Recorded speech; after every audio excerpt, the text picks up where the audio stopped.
What is going on, everybody? Welcome to the Run Pure Sports NBA Hardwood Show. We are back. NBA is here. We're going to be watching some hoops tonight, not college hoops, the old NBA. We're all excited for it. Nice little slate. And we got some injury news on it with Chris Paul being out. So we don't have everyone healthy again, but it's going to be a fun slate. And we got someone here that's not normally here. So we got to go to him first. Mr. JSU, Mr. Johnny AirPods, the Up the Lock show guy. JSU, how is your day?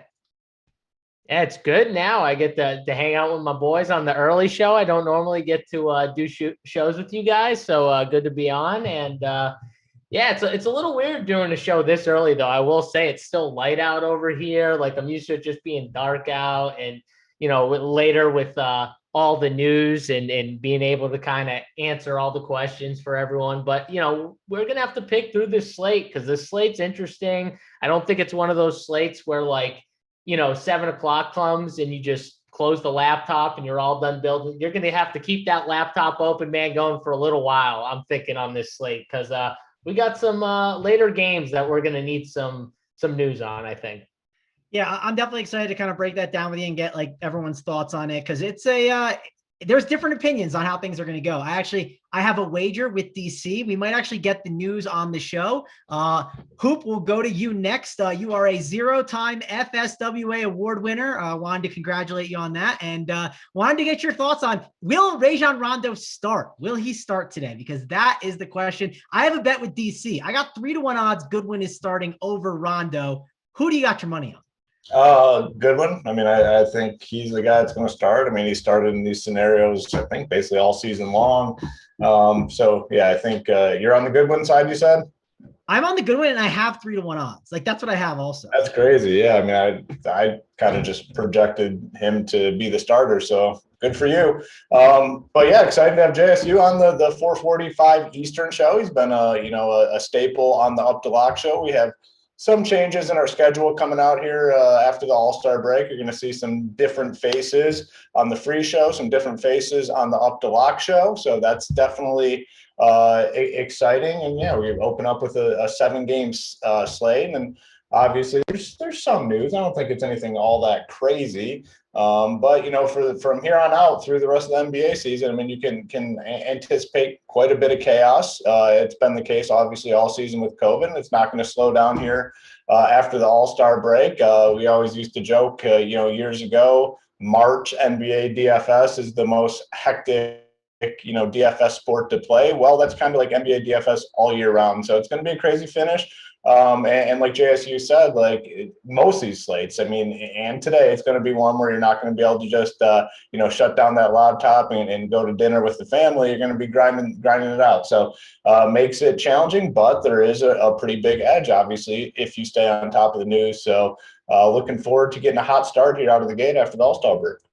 Hoop, I will say, too, because you are the 0 winner of the FSGA awards for Run Pure Sports, I now expect Goodwin to start, and he better start. All right. This is when you're the 0 FSGA award winner for Run Pure Sports, you got to get these things. You got to get these calls right. I mean, that's got to make you a favorite for the 2023 awards. If you can nail, the starting point guard, a 7 p.m. Eastern game, first game of the slate out of the All-Star break. I mean, that's gotta get you up the ladder a little bit, right? I mean, it's gotta be a little boost for your odds. We'll see. That's what I'm saying. It should give you a little notch up for the next year and get you there for next year. So hopefully, you're there next year as well. But yeah, and we got a lot of shit talking on Twitter too. What's all this stuff with all the Kentucky Dunkel's going to war with everyone? He's handing out L's. Mangone, you were Dunkel's teammate.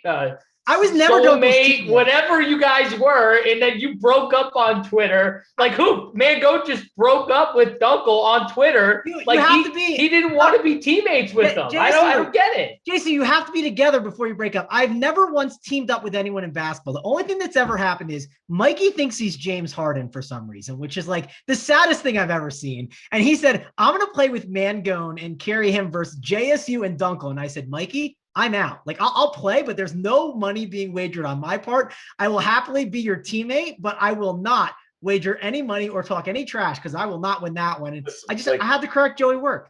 Mangone's locked into a one-on-one matchup for basketball, and we all saw what happened last time. So the odds of Mangone, I mean, the odds of him surviving the one-on-one battle are not necessarily in his favor. So to talk two-on-two, like we're so far past where we need to be focused with Mangone. Mangone knows he doesn't.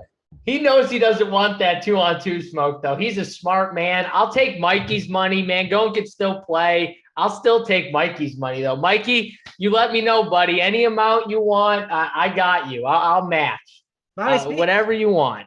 Speaking of the one-on-one game, Hoop, when am I getting action from you? You're not pushing anything. You're talking a little bit like I'm not going to finish the game. I need to see some chips pushed in on you. I mean, I will play. I mean, what do you want? Let's come to terms right now. I mean, I'll give you 3-1 on your money. How's that sound?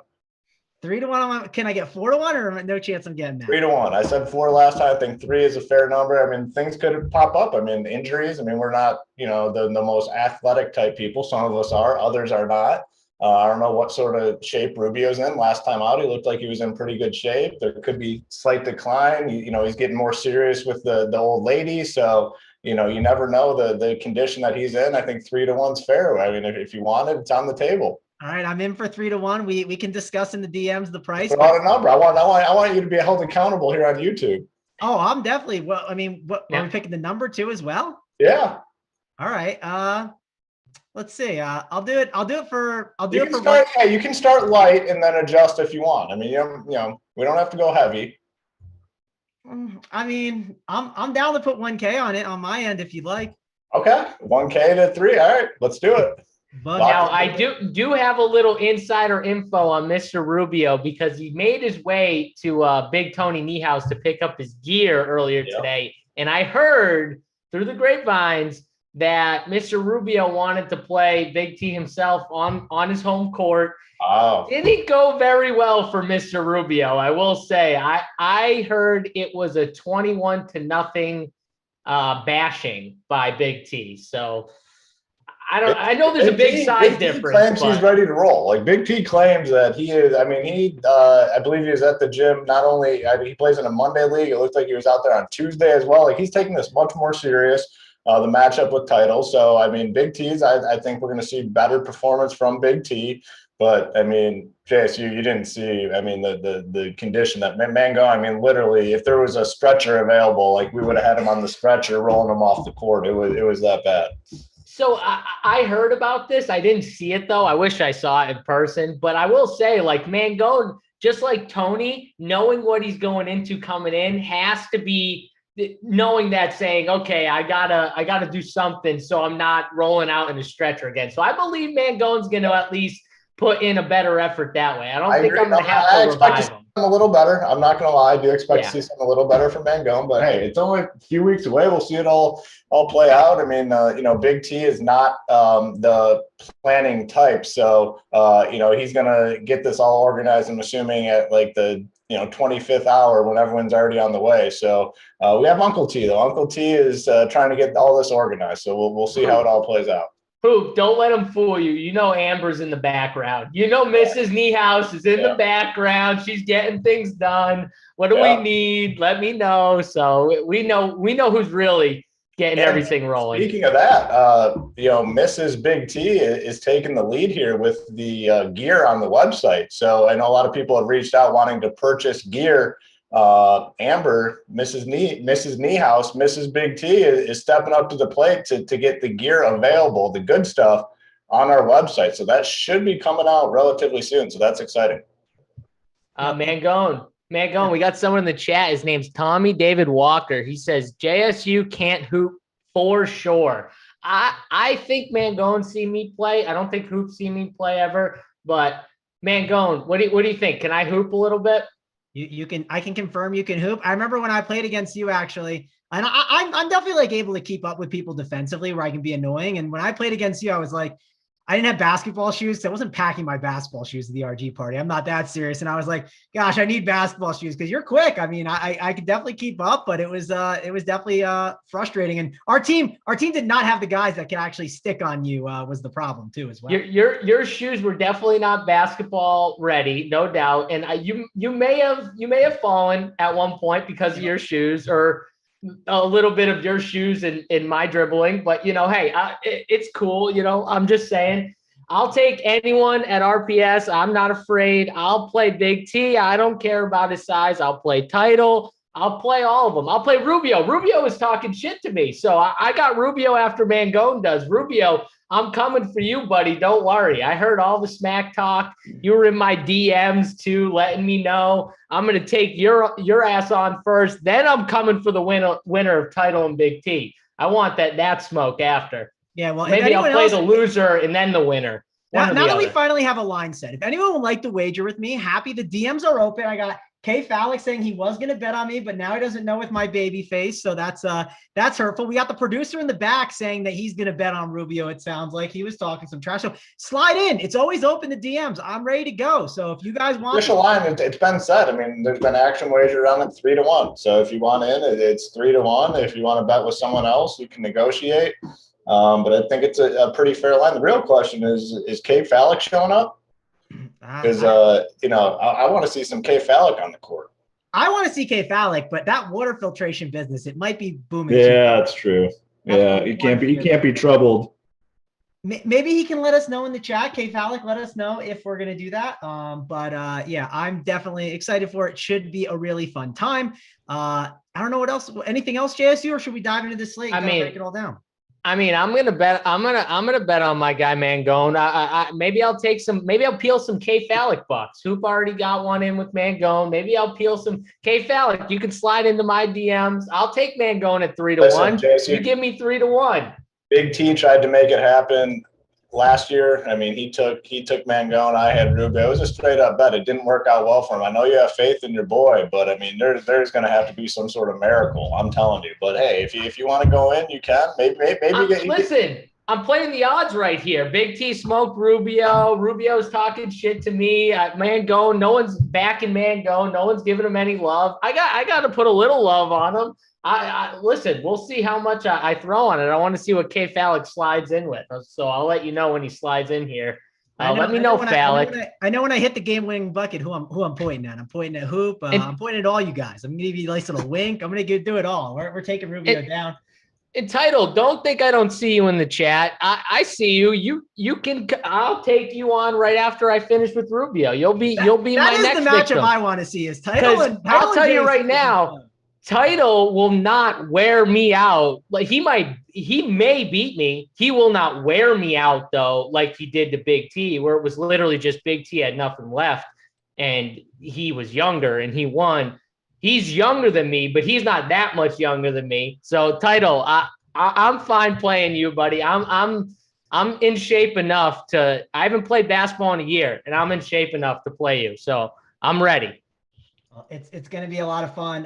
Can't wait for that. We got some people getting a little restless in the chat, so we can dive in. Couple things before we do, though. Want to talk about the members never win segment. Let's kick it off with that because I got two guys who they're coordinators here. They're on the show with me, and they've had some pretty nice hits lately. JSU won that $152K in NBA. Hoop has been on a heater, winning $100K in PGA. He's been absolutely on fire with that. Russell D won $10K EPL. B-Rick 6312 the other day. He won $11K in college basketball. Hunter R won $58K in MMA. And then Just Joe to you, 161K on that last Super Bowl slate. So a lot of winners in so many different sports. And we got all the sports for one price, as we like to say over here at Run Pure Sports. So Hoop, I believe the code we have right now is RPS Heater 25. Get you 25% off. We got Saber Sim as well. We had a Saber Sim show today on the premium side. So there's so much good stuff going on here. And with March Madness around the corner, you get all the sports. And why wouldn't you sign up? Yeah, I mean, we're going to, got this promo going right now, the 25% off your first payment if you want to give it a try. We're going to have a lot of fun stuff coming out. Obviously, all our normal content. We got UFC this week, and I believe 7 straight Saturdays with the UFC card. Title said NASCAR, which is totally free with the package. It's included. We don't charge you anything extra. I always talk about it. All sports, one price. And, the other thing that's pissing me off, I see a lot of these companies, because we've been saying it since inception, like all sports, one price. And now some of these other companies are changing their pricing model. And I see these promotional things that says all sports one price. I was like, no. That's Run Pure Sports. We've been doing that from the beginning. Now they're piggybacking because of, how great of a idea it was. That part kind of pisses me off, but it remains true. And we have the best team in the industry to cover every single DFS board. I mean, multiple people covering it. The last few days, some man going, you were in the NHL streets doing the shows with the boys, I believe on Monday and Tuesday. Matty Ice, Blase doing a great job covering NHL. Got every sport covered, multiple people doing it. So no reason not to join. A lot of good stuff coming up. The one thing I did want to touch on are these PGA Showdown shows that we kind of did last week. There wasn't many things going on. Like, hey, we'll do these PGA Showdown shows for round 2, 3, and 4. Well, we got such good feedback. We're going to do them, I believe, every single week moving forward. Kicks off tonight. Me and Snyder will be going live right here on this channel. I believe we're going 9:30 Eastern. Be about, probably 45 minutes breaking down the round 2 player pool. So make sure to tune into that. Just a lot of content. We're going to keep grinding it out. But today we're here for NBA, and I know the people are getting a little anxious. And Gone's talking on mute. It's a tough start. Come on, man, Gone. I was going to bet on you, and you're talking on mute already? Come on. I was typing to someone. I had it on mute. Yeah, not good for me over here. But I'm excited to talk about this slate. Subscribe to the channel, like it as well. Hit those likes. We're going to get those plays of the day, and we get a JSU play of the day. I mean, we don't get those too often. They're always on the Up to Lock show. So, hey, hit that like for JSU being here. Subscribe to the channel right below Hoops Mug. That way you hit that red button. You get to find out when we go live. You get to know when those Showdown shows go live. With Big T, sometimes the show time just changes. Normally the PGA show, normally it's at 8 o'clock, like it always is. It randomly changed to 6:30 yesterday. So hey, that's why you got to subscribe to the channel. You got to get those Big T winners. It's very, very important. And hey, he's going to be on free shows too coming up. So you do not want to miss out when that happens. You want to see that notification bell, and you want to see his mug down there on the graphic and be like, it's a Big T day. Got to join and check out that show. Let's move on though. Let's actually get into this slate, and we can kick it off with the Cavaliers and the Pistons, where I'm excited to see who starts. I think Goodwin or Rondo are both going to be really strong plays today. I think whichever one starts gets the most ownership, and the other guy gets less ownership, where in GPPs, I think you can make a strong case that one of them could be a really good play. On the other side, the Pistons, they're a team I'm not really trying to play too much. I think Cade Cunningham at 6'6" is an interesting price tag. Jeremy Grant at 5'9", it's not a bad tag, but they're playing the Cleveland Cavaliers. That's kind of one of the issues here. The Cavs aren't really a team I love to attack. I do think on the Cleveland side, though, a Jared Allen at 7'6". I know JSU likes playing some Jared Allen.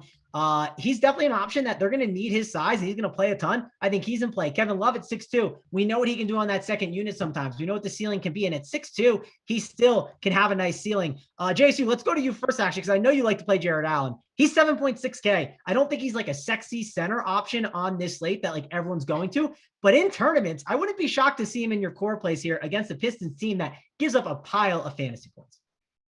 Yeah, I think the question more or less when you talk about this first game is, well, there's a couple questions. One, if you're attacking this, roster flexibility, do you give up roster flexibility to play some lower owned plays in this game, which I do believe outside of the starting point guard for Cleveland, because I do think whoever starts, whether I'm assuming it's Goodwin, like Hoop says as well, because that's who they've started in the past. But either way, besides them, a lot of these guys are going to be unowned, except for maybe Cade Cunningham on FanDuel because he's really cheap. And Jared Allen does have a really good matchup. Now, the issue with Allen and all these, there's just so many bigs on this team. And now you got Markkanen, who's probable. He plays the 3-4 though. And that's just another body to bring in here. So Jared Allen would probably be my preferred if you ask me to pick one of these Cavs.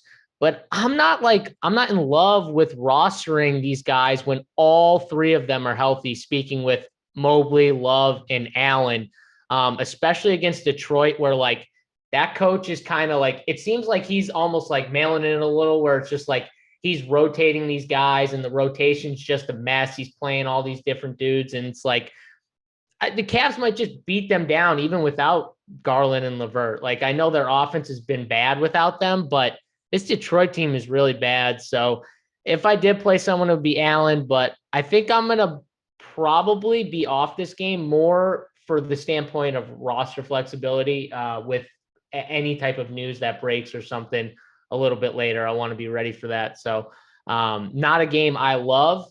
So I'm probably going to pass.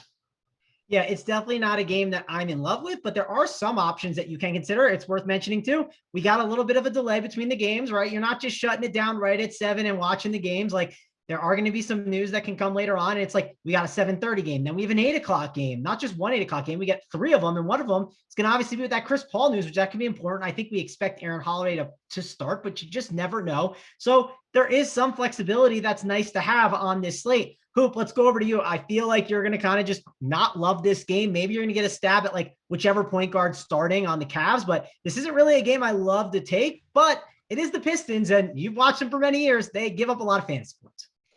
Yeah, I mean, the issue here is like we have, a game with a 241 total that's supposed to stay close. We have a game with a 240 total that's supposed to stay close. Chris Paul, out, and, big boost to some of those Suns guys. We have another game, a 235 total that has a close spread. So it's really hard to land here on this game that's sitting, at 209, Cleveland favored by 6, one of the better defensive teams in the league. They get a guy back in Markkanen. It just could get messy with the bigs here. I probably want to avoid that situation, the bigs here.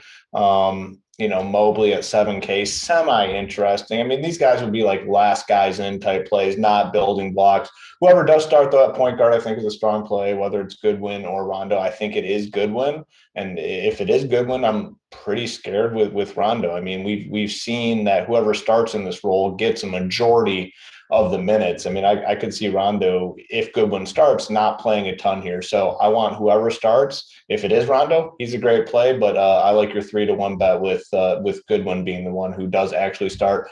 On the Pistons side, Cade Cunningham, obviously the most appealing piece. He's 6'6" on DK. I think that's fine. Has a better price tag.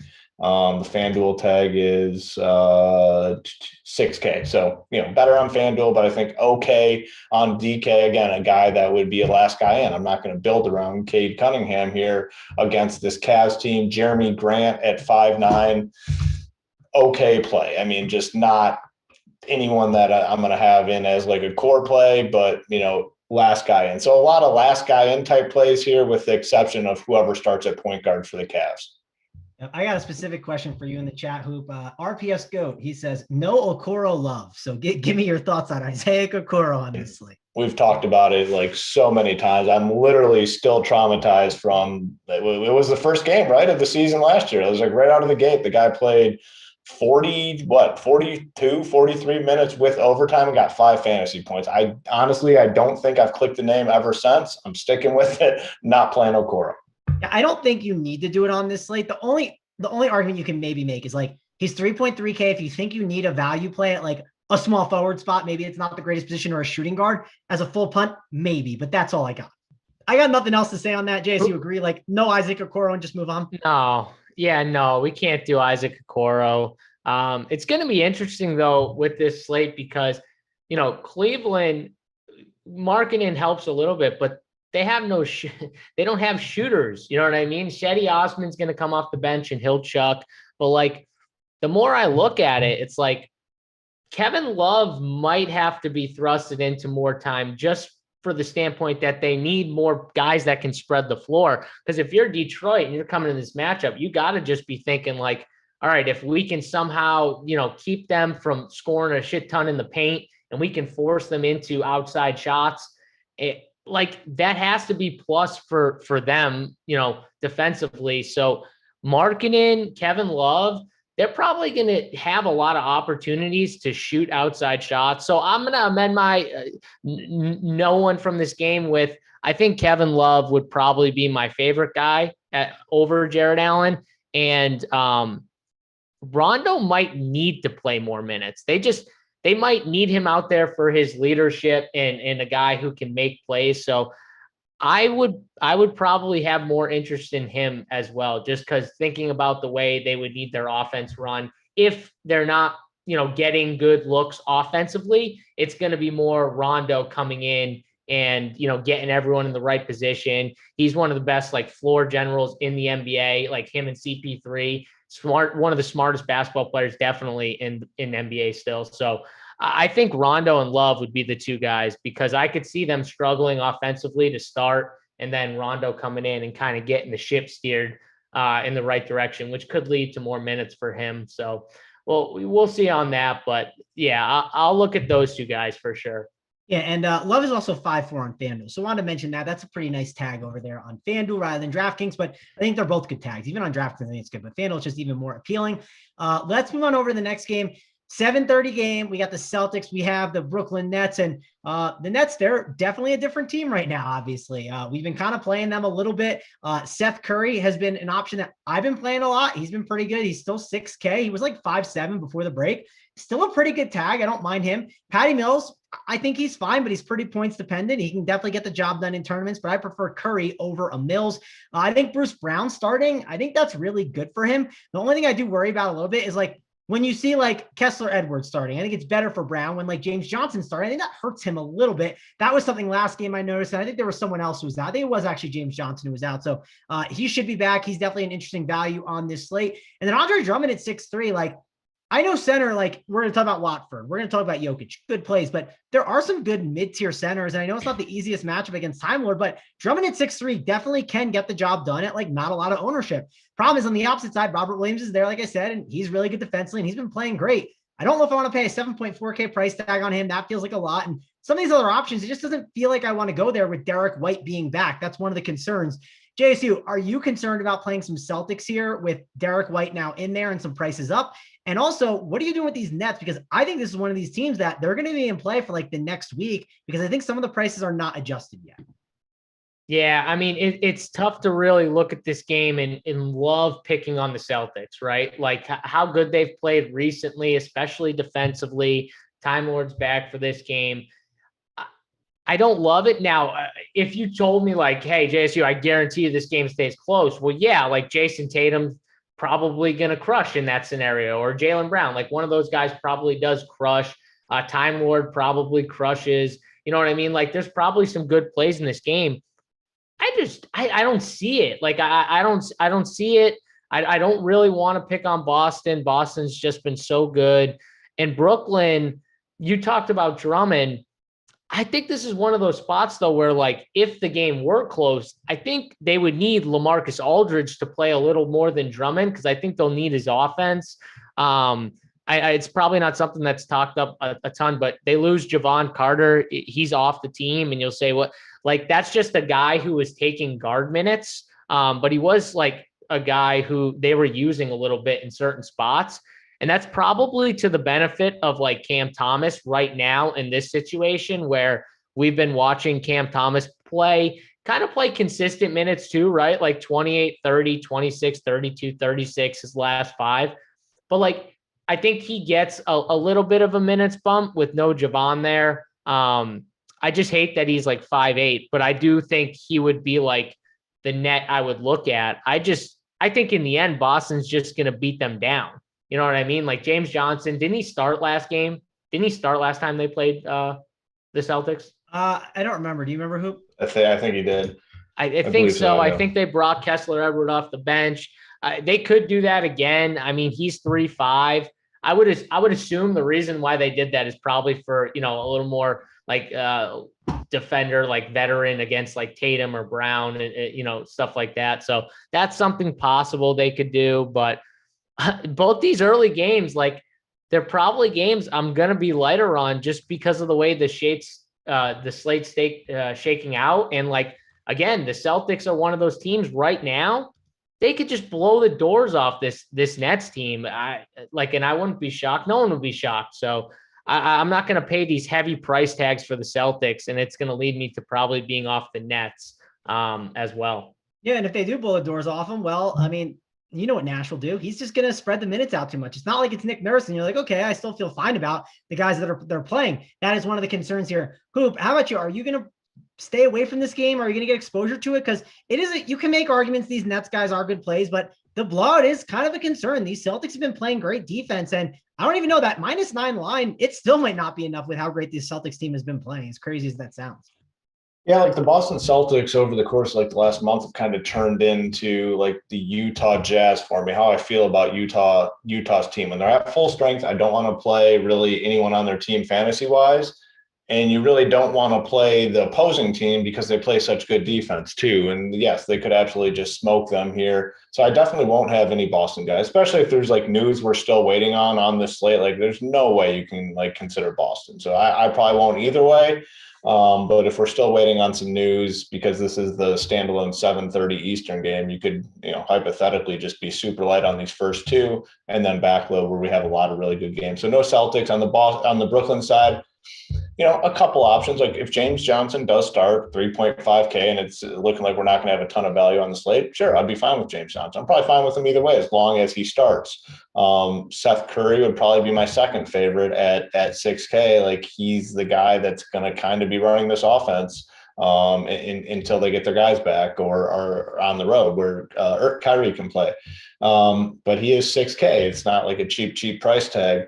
After that, that's where it really gets, dicey for me. Like, yeah, Andre Drummond at 6'3", if we know he's going to play 30 minutes, absolutely. But like, man, I don't want to play Andre Drummond at 6'3" and then see him play 20 minutes or 18 minutes or something, which has been the case since coming here. He hasn't played more than 24 minutes. Some of that did have to do with foul trouble. Some of it did have to do with blowouts. This could easily be one of those blowouts where only plays like 17, 18 minutes. So don't really like Drummond all that much. Bruce Brown had that monstrous game, 52 fantasy points, but then came crashing down the last two. Not all that excited about him. Again, there's some really big totals and some close spreads and games that we're going to want to get exposure to. No need to overdo it in these first two games. So, overall, from these first two games, like whoever starts at point guard for Cleveland's probably my favorite play in these first two. After that, if James Johnson starts, he would be my second favorite, and then most likely fading everything else here. Yep, agree with you on a lot of that. Definitely not a game that I'm looking to load up on. Guys, if you could, subscribe to the video. We got 172 watching.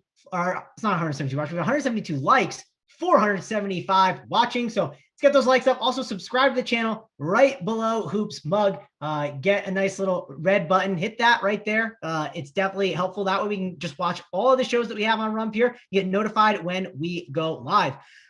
Let's go over to this next game, which it's a game that we are going to talk a lot about. It's the Hawks and the Bulls. 241 total. Trae Young, he's only 9.9K, and they're missing John Collins, which missing John Collins, that matters because you just can't slide in a guy like a Okongwu at like the 4. They're not going to play a lot of double big man lineups.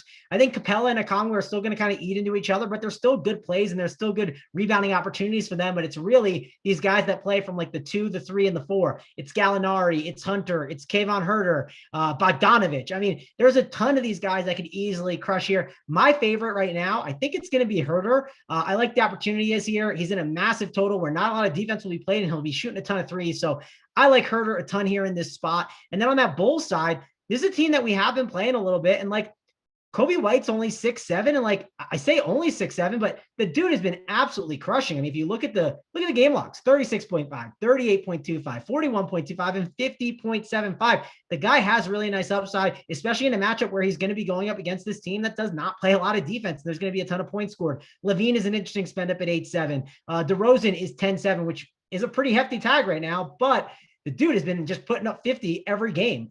You got Nikola Vucevic at 10-1, who's a contrarian center option that I know he can definitely get the job done here in this spot at really low ownership. And then Mr. Ayu Dosumo, I think that's how you say it. He definitely has the triple-double upside. We've seen him get close to it. And at 6K, he definitely could be on the winning lineup. So there are so many guys that you can play here in this spot. JC, I'll go to you first. I mean, I named so many. Give me your favorites, because this is a game that I think we want to get a lot of exposure to on this slate. First of all, mate, I gotta come back to you once. You're not paying 6.7 for Kobe White. I'm considering it for sure. I think you forgot. I think Levine was out. Levine's now back. Yeah, like he was doing that with Levine out. Levine, yeah, you're not it's paying. Been, it's been a long break for Mangala. No, it's been a while, but dude, he's still been so good. Who even said Levine's bad? He even said Levine's price tag. You're probably right, but You're not playing Kobe White at 6 at his peak price point with everyone back, with all the main guys back anyways. You're not doing it. He treated me so well. You know those guys that you just like wrote out? I've been riding him out. So he's been nice. You are probably right. You've been Kobe over Io this whole time? I've been on both, to be honest. Like I've loaded the boat on those guys. Like I've had spots where I've like literally just been like, okay, like I'm gonna play 3 Bulls tonight, and it just keeps like crushing every single time. Even DeMar DeRozan, I just kept playing him. This tag is definitely a really tough one to click for sure. He's been unbelievable. DeMar DeRozan is, and I don't like watching honestly like its style of play. I'm not a huge fan of watching his game because it's all half court ISO. Like everything he does is completely like isolated basketball, where it's kind of just like, isolate me on the side, the corner, top of the key, wherever, and let me just do my thing and get my mid-range shot. It's not that fun to consistently watch, but he's been so friggin' good at it because the dude just unconscious in that mid-range area. It just seems like he doesn't miss. He's taking fadeaways from the mid-range. Like no one's doing that in the NBA anymore, by the way. He is like the only person in the league that's like going back to like Kobe Bryant and like when that shot, Michael Jordan, when that shot was like the thing. Allen Iverson used to do it, those mid-range fadeaways. How many guys in the NBA do that stuff now, like consistently? No, like no one. And the other thing, JSU, is like I think the thing people were catching on with DeMar was what would happen is every single game, the projections would have whatever they have calculated in, but they would not project that fourth quarter correctly. Like the usage there was insane. It was just every single time, which is like he has 8 to 9 minutes just handling the ball and just doing the same thing over and over and just getting a bucket every time. He takes the ball in the fourth quarter. It's literally like, give me the ball and get out of my way. It's what he does. But side note, so going back to this game though, with all these guys back, I can't pay these price tags on the Bulls. I like the other side, though. I love the Hawks side. And you talked about Kevin Huerter. I mean, my favorite guy is Bogdanovich. And I don't know how I play Huerter over Bogdanovich. I know there's an $800 gap there, which maybe you like the price saving. But watching these teams play, and last game was a blowout where Bog got 26 minutes, but it was a blowout from almost jump. They kicked the crap out of Orlando. But still, he's been playing really, really good. And it feels like to me when I watch it, like some of the games, he's stealing some time from Huerter because he's just playing so well off the bench. I mean, look at these games. You got 14, 28, 13 shots, but 41, 39, 31, 38 fantasy points. The Orlando game where he scored 38, that was a blowout. Like, and he's getting in closer games, he's going to get probably just over 30 minutes. At 5'4", I can play him at shooting guard and small forward. So you got the multi-position eligibility, which I like. I think he is my favorite guy on the Hawks in the mid-range for sure. Clint Capella's pissed me off. I've played him, the last couple slates. Obviously, blowout doesn't help against Orlando, but still no excuses. Like, he was fine, but he hasn't flashed upside at all. Like he had 30 points against Boston. He had 17 rebounds in that game in 31 minutes, but just still like his projection is always so high and like massively owned every slate because of it. And because he's cheap, he's still kind of cheap. I'm assuming his projection is still high again, right? Like what Mangone is his projection like 35 or 37? Like what's his projection? You're talking about Capella, right? Yeah, Capella. What? Yeah, it's is it like high? It's like 33. Like it's up. So he's going to be popular, right? Of course. Yeah, he's projecting as a really good value. Like these projection sites all have him as like a top value. So yeah, he'll be popular. There's reasons to be concerned about him though. Like it's like he can easily have his production eaten into. Like don't get me wrong, I like him. I'm probably going to have some of him, but like I do think at the ownership you're going to see, like if you build a lineup with Watford and Capella, like you're not going to be sneaky by doing that. I'll say that right there. Yeah, exactly. And I think one of the reasons Clint Capella has been a little more inefficient, really where he ate was like that pick and roll game where Trey was just throwing him lobs and teams are kind of getting smarter and realizing like the dude is literally just doing one thing. And if we can stop that one hard roll to the hoop, he's got nothing. like let him catch the ball with his back to the basket. He's got no offensive game other than lay the ball in or dunk it, like straight up. That's his game. And rebounding, like that's all he is. So he needs to get 15 rebounds. He needs to get the double to hit your 35 projection. And he hasn't done it. Like, I don't know. I'm torn on Clint Capella, because if anyone watches the Up the Lock show, I'm normally a fan of Clint Capella's game with Trey, because I did love their pick and roll game, but it hasn't been as effective recently. And I think it's hurt him from a fantasy standpoint. So again, I'm unsure. Capella, I may play, I may fade. Like you said, Mangone, we got other center options as we run through this slate. I might find someone else that I like instead of him, because I know I'm probably going to have some Watford. So I don't know about him, but Boggy and Trae Young, those are the two guys I love from this game. Give me those two guys, those scorers. I think the Bulls at home, they're going to keep this. They're going to score. So like the Hawks, if they're going to hang in this game, it's got to be those two guys getting it done. Yeah, I love the spot for Trey. Definitely someone I'm going to. Probably gonna be less on the Bulls, but they've been good, but they're too expensive. You guys are right about that. Hoop, break this one down for me, because it's 241 total. Obviously, totals aren't everything in the NBA, but it's definitely a game to target. What are you doing here with this Hawks news to start?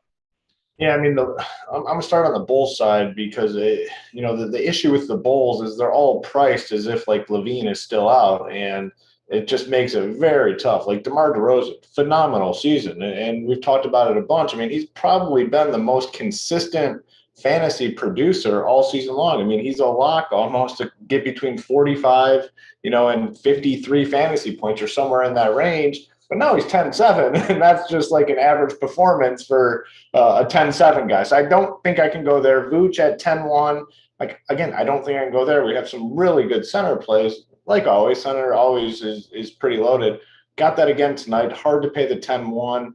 If I was going to play anyone on Chicago, it would probably be Levine, at 8-7, and just hope it's his night to kind of go off. Javonte Green, I don't mind. He's been very consistent. Like, regardless of who's in and out, like, he typically gets upper 20s, low 30s in terms of minutes. He can kind of, contribute across the board, pick up some steals here and there, pick up some blocks. He would depend on, what sort of value we end up getting on the slate. But 4-3, I don't think it's the worst play.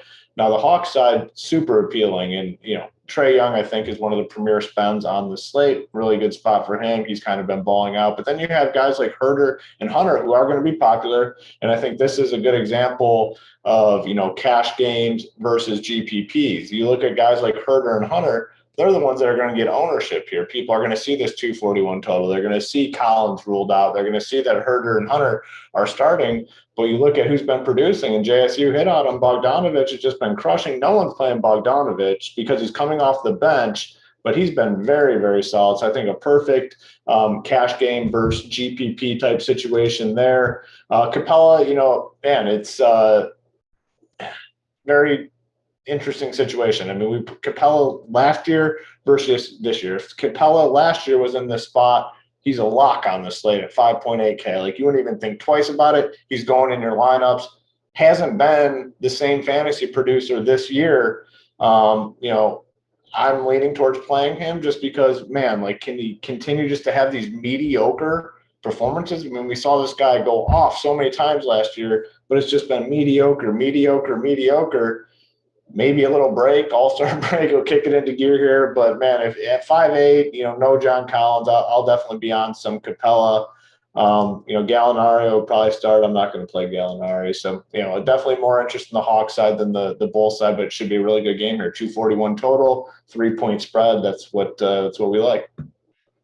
All right, well, we got another big 240 total coming up here. Close spread Memphis. They are 1.5 underdog favorites. JSU, let's go to you to break this one down, because Beverly, he's at 5K, not a bad option. There's some good spend ups there, but Ann Edwards, he's 7.5. And then Ja, I know you like the roster, but he's 10.4. You played Steven Adams in that one qualifier, I think, that you won.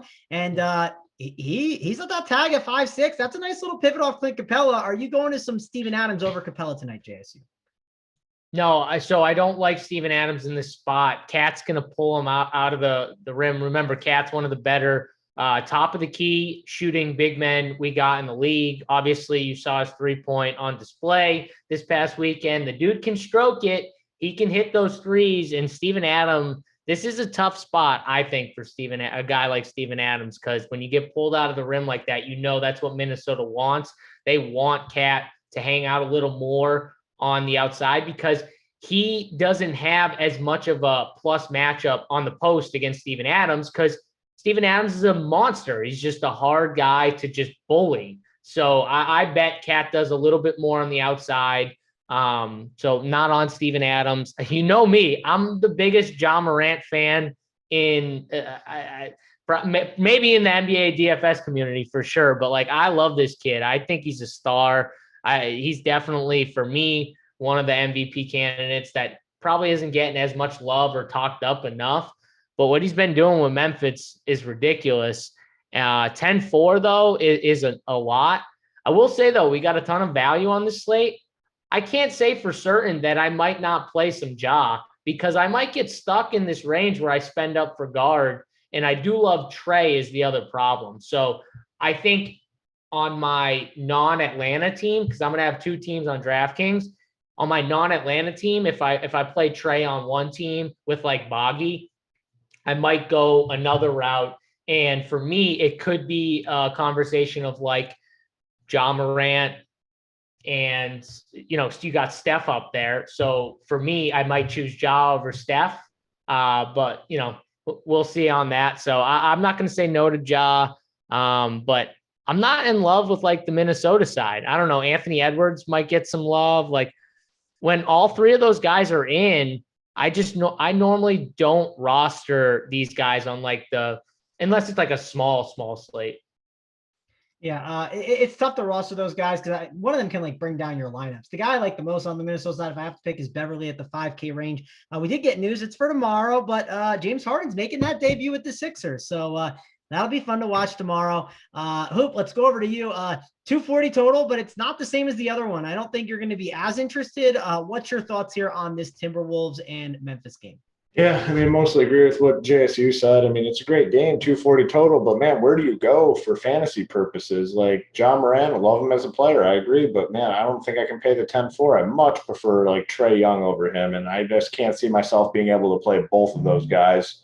Love him as a player, but man, he's just kind of priced out. Pat Beverly's going to be, probably chasing him around. So to me, like, I'm fine being off in tournaments. If you're making a bunch of teams, I'd definitely include him. You can't really play Steven Adams here. Desmond Bane, I think, is a little bit interesting. Here's the argument for Desmond Bane. Patrick Beverly's out there, chasing Morant, being a pest. Yes, Morant can beat Beverly. I'm not saying like Beverly's going to come out there and lock down Morant, but maybe it defers a little bit more. And then the next guy up is Desmond Bane. So I think Desmond Bane would be my favorite Memphis guy. On the Timberwolves side, it's just tough when all these guys are in. I mean, it just really is difficult to play them. It seems like one gets there, maybe two. The other guys are guaranteed to kind of have a down game. Just very rare where they all kind of get there, and you're kind of just guessing, picking, and choosing. If I was going to go with any of the three main guys, it would be Cat at 9.8. But again, center is loaded, so it's hard to really play Cat. So if I was going to play anyone, I'm going to go with you, man. Going to probably be Patrick Beverly at 5K. Not a building block, but a guy that could make a lot work for your lineups. So, yeah, it's kind of weird because it's only 7-game slate, 240 total, 2-point spread, but there's really just not a ton of appealing fantasy options here. Yep, definitely. Hoop, what likes do we need right now? We're at 518 watching, 210 likes, Hoop. So what are we doing here? How many likes do we need? Setting the bar high. I mean, the first day out of the All-Star break, JSU joining us on the free show, typically part of the premium show. Let's go. We'll go 3 bills, but I mean, more importantly, we got to get these subscription numbers up. Like, I mean, that's something we really need to work on. Where are we at? Like, we're shy of 8,000, just shy of 8,000. Like, yeah, just pound the hell out of that subscription button. We need to get those up. I'd absolutely hate to have to move some of these free shows to premium. I mean, this channel, the YouTube channel, the free YouTube channel, we need to see growth, big time growth. We have the guy that manages the show schedule. If he has to do it, he's going to do it and start moving some more shows to premium. Hit the subscription button. No reason that number should be under 8K. Just pound it. Yeah, and he put Big T on the premium, on the free shows, JSU. So like that's the thing. We can put him back on the premium.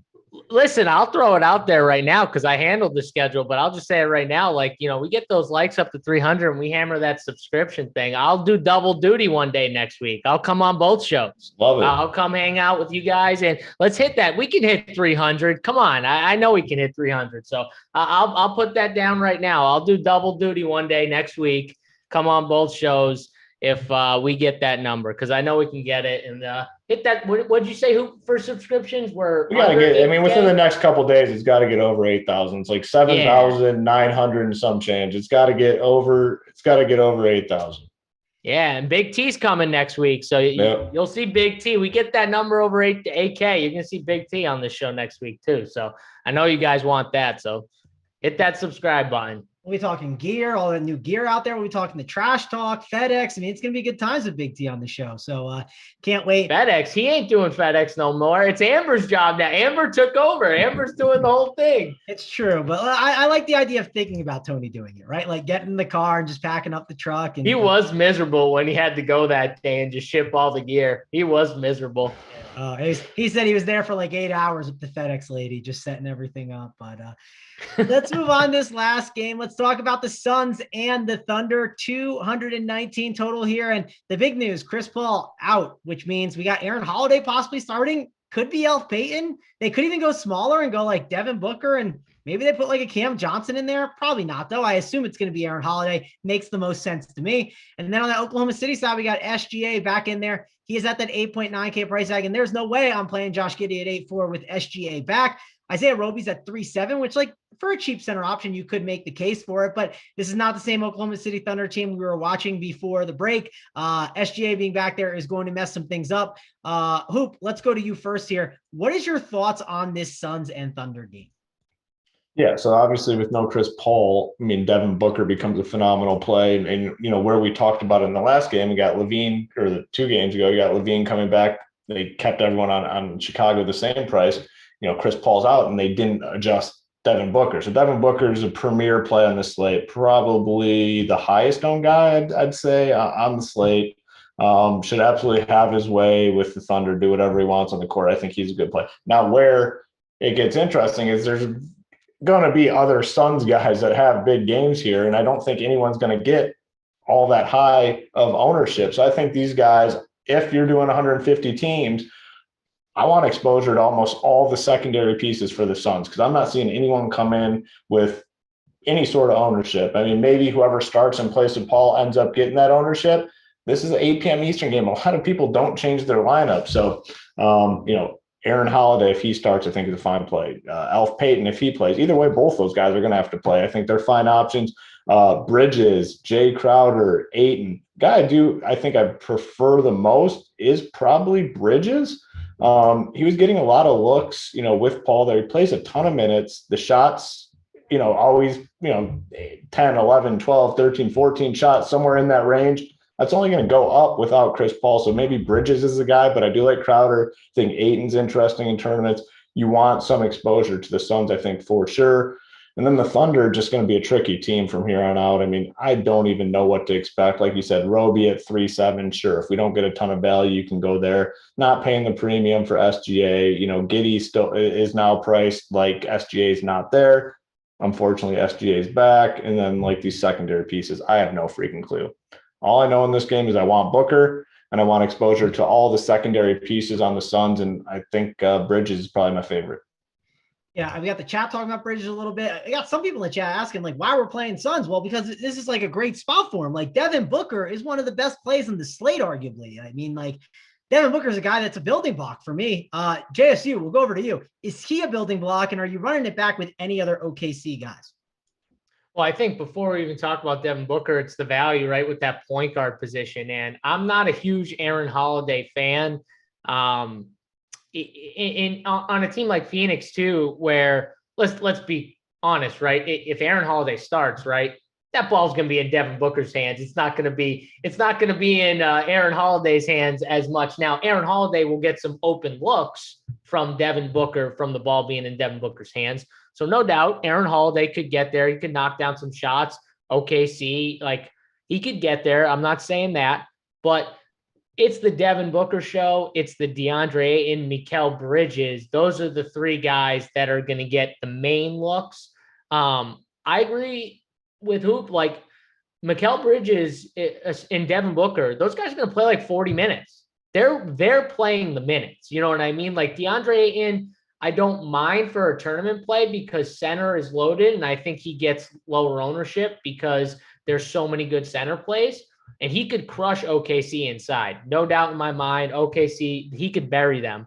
But Mikal Bridges, for sure, in a close game is getting 40 minutes. The dude barely comes off the floor. He plays like 40 to 43 minutes. Devin Booker will do a similar thing if this game's close. So you got to look at those guys. I mean, those guys have to be good plays against OKC. My thing is for tournaments, if Aaron Holiday starts, does Alf Payton get the full backup run? Do they run Devin Booker a little bit at the point too and play like Cam Johnson? Landry Shamet is back. That's another thing that nobody's talking about, but like he's been out for a while. I mean, he's been out for like all of February and he's coming back in. He's a shooter off the bench, and they used him, you know, before he got injured. He was being used 15 to 20 minutes a night, kind of getting up shots. So does he play the backup guard role? Like, I want to think that Alf Payton is a really, really sneaky tournament play at low ownership and a nice pivot off Aaron Holiday. I hope he gets the backup run. If you told me he's getting like 20 minutes tonight, I would just play him over Aaron Holiday no matter what. Like, even if Aaron Holiday got 25 or 28 minutes, I would still take the lower minutes with Alf Payton. I just think he's the better player overall. Like, I tend to agree with you. Like, if you told me I was getting those minutes, I'd be interested, especially in tournaments.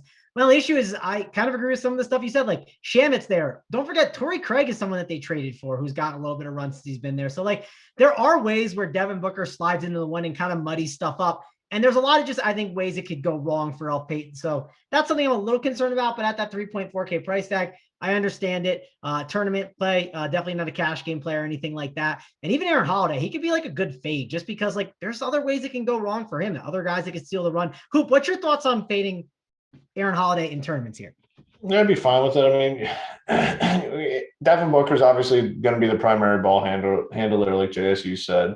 But if they really want someone to fill like a Chris Paul type role, that's Alf Payton opposed to Aaron Holiday. So like regardless of who starts, it could end up being, you know, Alf Payton. I'm not fully confident that the starter is the one that is going to have the bigger fantasy game. A lot of times that is the case. The guy that starts we want. I don't know if that's the case here. That's why I want exposure, like I said, to all these Suns guys. If you're doing the 150, even if you're doing 20, I want a lot of exposure here with these Suns because, yes, Devin Booker is probably 90% to have a big game tonight, big-time performance.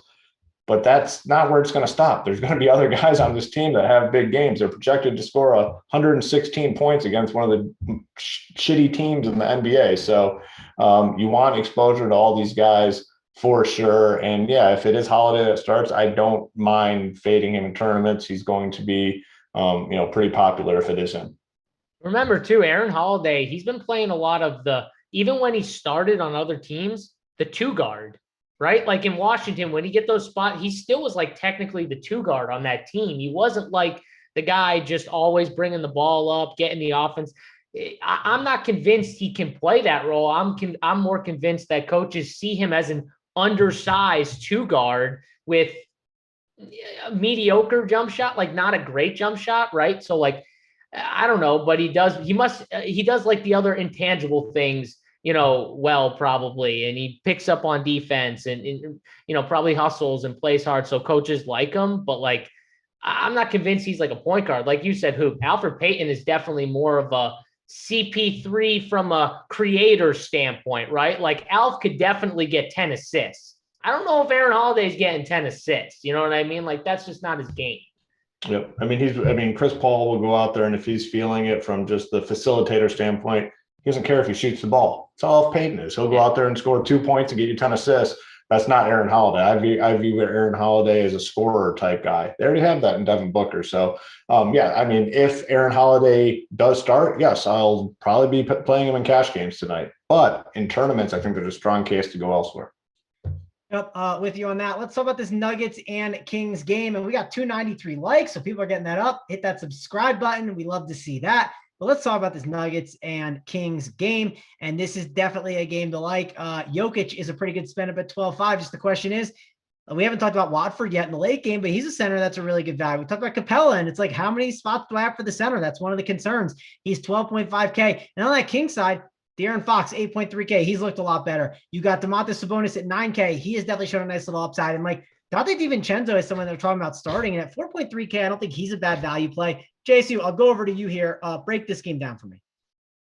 Yeah, I mean, this has to be one of the better games from a fantasy standpoint. Jokic has to be, the best spend up overall. It's just, again, center, completely loaded spot. And, what are you doing with your line? I'm assuming a lot of people are going to play two centers. If you don't on this slate, you're going to be very different from a roster construction standpoint, no doubt. But with all the value I think we're going to have on this slate, I think people are just, going to plug in some Jokic. You know what I mean? They're just going to, because they're going to have so much money to spend. It's going to lead to those builds. I can't argue with it, though, against Sacramento. I do more like the De'Aaron Fox route, though. I think this is a good spot for him to put up a big number. He's had some really nice games. Recently he's playing big minutes too, 41, 33, 38, 36, 35. And that 33, they kind of, I think they gave up towards the end of that Brooklyn game too. So he probably lost a couple minutes at the end, but for the most part, dude's chucking 22, 20, 21, 18, and 26 field goal attempts. He's their offense right now. Him and Sabonis are the offense. They talked about the coach talked about oh, maybe I should make sure one of these guys are in at all times. Yeah, no shit. No, yes, you should make sure that one of your two best players is always in the game. That's the new NBA. All coaches should be doing that. He just figured it out 2 games ago, but hey, that's fine. He figured it out now. I would assume that De'Aaron Fox plays 38 to 40 minutes in this spot, and I think he's my favorite Kings play. I think if I had to give you an out of the box play, I think Will Barton's interesting at his price tag. He's I think 5'8" on DK, and I think he's close to that price tag on FanDuel, and does have some upside at that price tag in a nice matchup as well. So, no one's out, so it's not like he gets a bump from anyone being out, but I still think he's got upside in tournaments at that price tag. All right, Hoop, the Kings and Nuggets, is Jokic going to be a spend up for you, or are you going to a Sabonis or a Fox? It feels like the spend ups are really the guys to look at. What's your thoughts here on this game? Yeah, I mean, another game, obviously, it's a big total, close spread, but man, you don't feel great about the plays here. Yes, Jokic is the top raw points guy on the slate. There's no doubt about it. In terms of projections, just a matter of if you can fit him in on FanDuel. It's easy. He's only 11.4K. That's a terrible price tag for a guy like Jokic. On DK, 12.5K. You got to make some sacrifices to play him. And so it kind of just depends on what sort of value we end up getting. Is there enough right now to play him? Yeah, I'm sure there is. You can get him in there. But on FanDuel, 11.4, I'd have a hard time just not plugging him in over there. It's just a poor price tag. I mean, why is he ever under 12K? Giannis should never be under 12K on FanDuel. Same with him. And there's priced these guys way too low over there. So I mean, definitely play Jokic on FanDuel. On DK, a little bit tougher. Second guy for the Nuggets would be Barton at 5'8", but there's a low floor here. I mean, he'll play the minutes, that, but playing alongside Jokic, there's going to be a lot of down games. It just kind of depends on how your roster's going. On the King side, I mean, the only guys that can really play are Fox and Sabonis. Fox will continue to play a ton of minutes. They have to play him a ton of minutes to justify trading Halliburton. They chose Fox over Halliburton. Fox has to be out there playing a ton of minutes and super involved in the offense. I just added him actually onto the cash chart because I think if you end up in this range at 8.3, I mean, I'm fine with going Fox. He's going to play a ton of minutes. The game's supposed to stay close. He'll facilitate the offense. So I think he's a fine option. And then Sabonis at 9K, I think is a fine option too. I mean, probably going to get you between 45, 55 fantasy points. Probably enough, honestly, on this slate. So I'm good with Sabonis, but man, I'd have a hard time playing anyone else. They have so many other guys that could play. You got DiVincenzo, like you said, getting involved here. So it's just going to be Fox and Sabonis on the King side. Jokic, obviously, on the Nuggets, and then a fourth play here, borderline play would be Barton.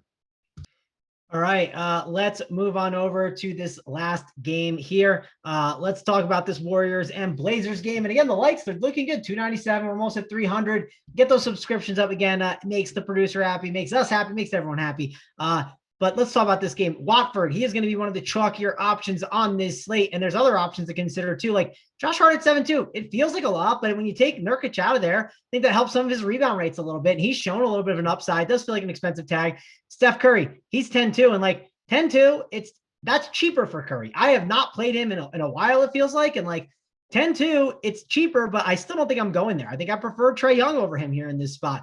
Klay Thompson's at 6-7. It's not a game that I'm looking to load up on, but there is that value play in Watford. That's probably one of the most important things to talk about here. JSU, let's go to you first. What are you doing here with Watford in this entire game? Yeah, I mean, Watford just looks like one of the best plays, if not the best value play on the slate. It's tough not to just plug them in there and then kind of move on with your lineup, start there. I will say though, like we're assuming they do have Drew Eubanks, right? They do have some other guys that they can play at that center spot. He's not the only center, right? Like they do have Eubanks signed to a 10-day deal. Greg Brown's another, he's not really a center, but like he could play some big role. Like he's a 4-man, kind of a skinnier, undersized 4, but he could play some big. So they've got some guys. He's not just the lone guy, but he is good. I do think he's he's a solid player. So I'm going to definitely play some Watford, no doubt. But like you said, those other guys, like besides Anthony Simons, the Harts, the Justice Winslows, I think they're like some of the interesting tournament plays. I also think that you could see a lot more ball handling duty for guys like Josh Hart and Justice Winslow. You don't realize when a guy like Yusuf Nurkic comes off the floor, they use Yusuf at the top of the key a lot, and they'll use him to kind of get the offense going, facilitate a little bit. He's just not he's not like only hang out in the low post and just beat guys up. He does go outside and kind of set screens and get guys looks. So that's a loss. And I would assume that means just more Hart, Winslow, with everyone keying in on Anthony Simons. Gary Payton's probably going to draw the start on Anthony Simons, which is why they wanted to start him here. And it makes sense against this Portland team that plays really small anyways. There's no reason to play like Otto Porter in this spot. So I do think like Winslow and Hart are really good tournament plays. And one other guy from the Golden State side that I don't think anyone's going to play, but Kevon Looney is a guy I never like to roster because he never gets monster minutes. Like his minutes upside, you're never going to just luck into him playing 35 minutes. It just doesn't happen, right? But he can play 27 minutes and he's cheap enough. And I like him when they go with this small Andrew Wiggins 4-man lineup where he is really the only big on the floor, and he's just going to get every rebound. And he's going to have a mismatch, I think, down low too, where they're all worried about those outside shooters, and he's going to get some easy looks underneath the basket. I think Kevon Looney is an interesting tournament play that nobody's going to play. Again, as center, so that's another problem on DK. But on FanDuel, he's a power forward, and he's 4'8", so he's still kind of cheap. So just another guy to look at who I think is interesting for tournaments. All right, Hoop, I'll shift on over to you for this one. Like Watford is the toughie, man. Like I want to play him. I think he's a good play. He's like one of the best values on the slate, but like You could easily make a team that's Jokic and Capella, and it could be a winning lineup today, right? There's so many routes I think that you can go with that center spot where, like, how are you handling Watford? And, like, Gary Payton's another guy. He's in this late game. Like, let's say the Aaron Holiday news doesn't shift the way you want it to. Well, Gary Payton's right there at 3-4 as a guy that you can pivot to as well. So there are value plays in this game. I think that's mainly what I'm considering. How about you? Yeah, like Watford, going to be popular and rightfully so. But, I mean, the floor it's low. I mean, he's a low floor value play. It's not a slam dunk type play. I mean, yes, I'm going to play him. Yes, he should be highly owned, but there's a floor there for sure. At 3-4, I think he's fine. Center is loaded though. So, I mean, if you don't do that, and like you said, if you go Jokic and Capella, or if you somehow go Jokic and Cat, you're like going to be different immediately for the double spend at center. A lot of people are going to play double center, but it's going to include most likely Watford. The rest of this game, Steph on FanDuel, I think it's interesting. He's only 9.3K. I think that's a good price tag for Steph. He's the 10-2 on DK, so pretty good price break over there on FanDuel. Peyton, like you said, on DK at 3-4, fine. I mean, he's probably going to play a lot of minutes. He's going to guard Simmons. He's very good defensively. I think he's a fine option there. The one guy I am going to continue to play, though, on the Warriors side in tournaments is Clay. I mean, the ownership remains pretty low. Maybe at some point these minutes tick up. He's going to have, I keep saying it, he's going to have like this 50 fantasy point game and go off. So maybe the reason I keep playing him is because I keep saying that. But I'm going to be in on some Clay. I mean, you can get over the field on him pretty easily.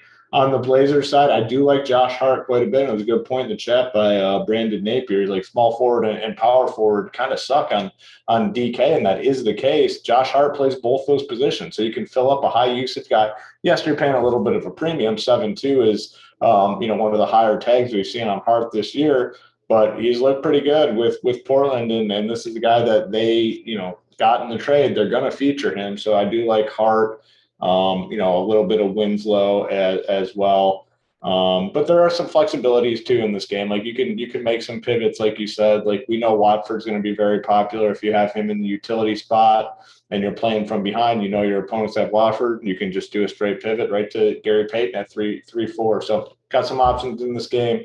Definitely another solid one for fantasy purposes.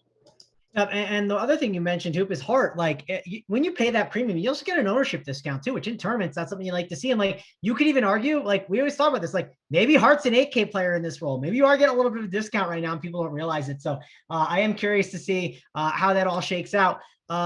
JSU, I got one thing, and then we'll move into those plays of the day. Because we have 322 likes, 552 watching, so we love to see that. JSU, what's the one thing holding Ben Simmons from playing right now? It's only conditioning. So how excited are you for that? And do you believe it's only conditioning holding him back right now, JSU? Yeah, only conditioning. That's the only thing that's holding him back. Like there's no way. I'm just telling you what the coach There said. is no way any fucking person believes that. Like, I'm sorry. There's just no way. I don't care what you say. There's no way he needs all this. Really? Like, you haven't been doing anything. You haven't been working out on your own. Like, playing some hoop. Like, stop it.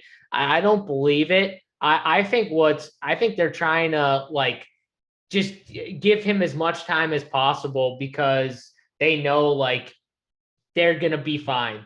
Like, I think that's the ultimate thing, man, going right. Like, they got KD's going to come back. They got Kyrie. I think they ultimately just feel like it doesn't matter where we are in the playoff seeding as long as we get in. And if you need an extra week or two to get your mind right, like, fine, take it. Because he hasn't played, like, in the NBA in a while. So, like, I get that point. But you look at, like, Kyrie just walks back in and drops, like, 28 like it's nothing in one of his first games. And you're like, this dude looks unbelievable. How does Ben Simmons not be ready to play by after the All-Star break? I don't know. Maybe they're waiting for Kyle Korver to fix his jump shot.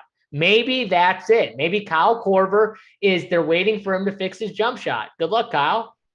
I think part of it, honestly, is they want all those guys back, like, together. I don't think they want to risk throwing Simmons out there without both those guys because they know he could potentially look like shit. Because, like, if he's the main dude on offense, it's not a good look for him. So I think that might have something to do with it, too. Apparently, I think that might be the best point. I think you're right, Hoop. That's probably the best point. They don't want to run him out there without at least one of their two guys, no doubt. I agree. I heard this over the break that like Curry and Drummond like had a big deal with it. Like they had issues with him as well. So like that could like leak into things as well, like with just getting Simmons. So we'll have to see. And Kevin says, don't ask JSU about Ben Simmons at 557. Come on, Travis.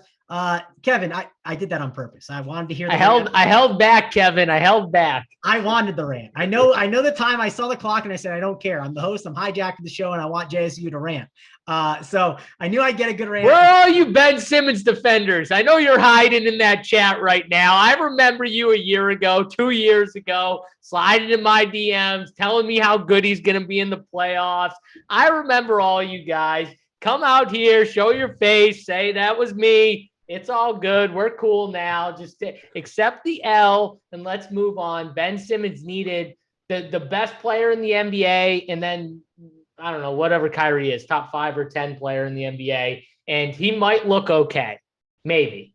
I just think it's so funny that everyone did people forget like what happened at the end of that season? Like he was awful, and like people are just totally pushing that aside and thinking like he's like this game-changing player. I don't know. Like maybe I watched some. No hoop. He's an all defender. He's an all NBA defender. You didn't know that? I mean, that's all. He's really good on defense. Because the NBA, it's all about defense in the NBA, right? I mean, you got to have defensive players to win. Yep. Just hang out on the defensive end, Ben. We got the offense. Yeah. We'll play 4 and 5, and then get back out there and defend Dame. You're good, man. Don't worry about it. Just do your thing on defense. Well, we have the rant went even longer. My bad. This is on me now. But let's go to those plays. Let's talk about the plays of the day, and then we will get on out of here for the Up the Lock show. We got Glock. We got DC. We got Holden. Apologize for having the Ben Simmons rant. Just tell Holden that's why it took so long. We had a Ben Simmons rant with JSU. He'll totally understand. He'll get it. Let's go with the plays of the day. I'm going first. I don't want mine stolen. I like my guy. I don't think you guys will steal him, but I think Kevin Huerter's my guy today. I like him a lot here in this spot. Cheap price tag. You can make an argument for all those Hawks I love. I'm assuming one of you guys are going to like Bogdanovich here as maybe your play of the day because you guys talked him up a ton. I like all these guys, but I think Huerter's going to be the guy that I definitely make sure to get into my lineups. JSU, I'll go to you next. Who is your play of the day? Yeah, so I got 2 guys in mind. I think that DeAndre Ayton is going to have a big game today. I think he's going to come in at just under 10%. We talked about the double center stuff. He's not a guy I talked a ton about, but I do think the CP3 injury will overall hurt his stats. I just think in this spot, I think he's just too much for OKC to handle. Isaiah Roby down low. They got Poku, Baisley, all like young kids. I think he's going to have his way.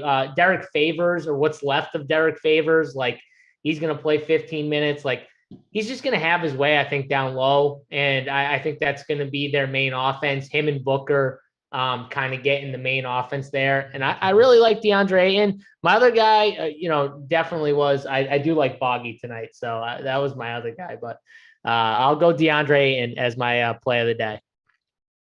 All right. Hoop, we'll go over to you. Who do you got for the rich parents play of the day? I'm sticking with the Suns as well. Like I said, obviously Booker, we know is probably going to have a big game tonight, but a couple other Suns are going to be there too and have some solid games. So I'm going Mikal Bridges.